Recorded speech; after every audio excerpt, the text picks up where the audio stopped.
Hello, my collective. Today, I wanted to get on quickly to discuss a topic that's been on my mind for a little while, and it's the description or distinction between being alone or lonely. A lot of people that are not comfortable being by themselves or being alone with themselves or solitary will seek out companionship. And to them, companionship is filling a deficit, filling something that feels empty inside, that they feel is necessary for life and comfort of life, and that they feel is missing from inside them. The problem with that is that if you have companionship or a relationship that fills that need, even in the most beneficial, lovely way, bonds, relationships, parents, siblings, partners of any kind, even in business or friendship.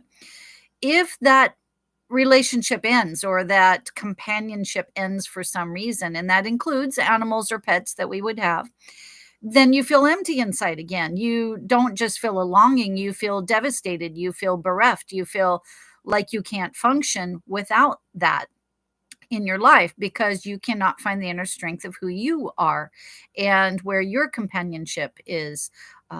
And so, what happens is that, and a lot of times, rather than feel that horrible, empty feeling inside, people will search out another relationship, even if it's toxic, even if it's not healthy, in order to fill that gap because they can't bear to be alone with themselves. Now, you can prevent some of that by making sure you are strong within yourself, being comfortable with who you are. That does require you to get to know yourself.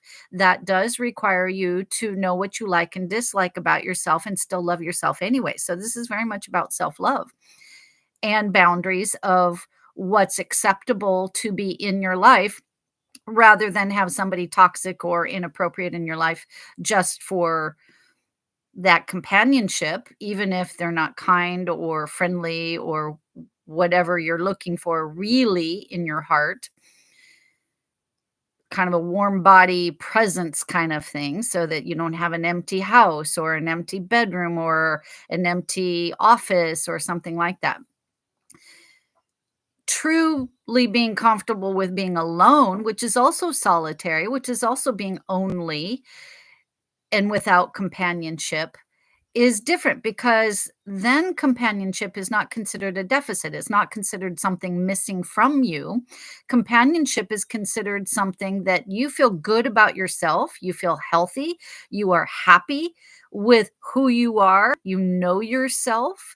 You are usually, most of us don't consider ourselves perfect or in any way. We're always a work in progress, but you are comfortable enough to know that if not perfect today, or if not as good as you would like to be today, because of course you have goals about who you want to be, you can improve on upon it tomorrow or the next way to express yourself, the next interaction you have, you would do better. So you're always trying to improve upon yourself, getting to know yourself. You're not afraid to look at what you fear, your dark side, the negative thoughts you have. You don't let them bring you down. You feel comfortable being with yourself and not afraid to look at that aspect. So to you, companionship would feel like a bonus. It would feel like an additive to your life rather than something filling something empty inside. So when that relationship ends, whether it's a death or a parting of ways or disagreements, you can still long for and miss very deeply who they are, but you yourself don't feel less than you were before you met them. You feel like something is less of a benefit in your life perhaps, but you're able to move on. You have more likelihood of being able to recover from grief or loss. You have more likelihood of not changing who you are by the loss, like not being stuck in grief or stuck in depression or apathy. You are able to keep going with life even though you have that loss. The person who is alone and comfortable being alone also finds companionship not just in people, not just in pets, but just life in general. They recognize the life outside of them as a part of them. So anything like a plant or a garden or a tree or your farm animals or the pets that you have unique, or even the wild animals that aren't pets at all, but come regularly that you feed with your bird feeders, perhaps something like that, or your deer or whatever other animal. And so it's not even about you with that companionship, because you enjoy the relationship you have, although they're not your personal pet, or you're not training them, or they're not there for you. With that companionship, you recognize that they exist, you exist, and we are in a similar realm, and we're sharing a moment in our world together. And so that's why partnership or companionship to someone who is comfortable being alone feels quite different.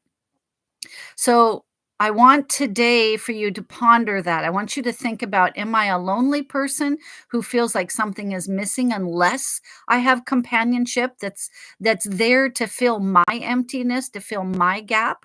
And how would I feel if that relationship ended? If I'm filling a gap and that relationship ends for any reason whatsoever, will I feel empty again inside?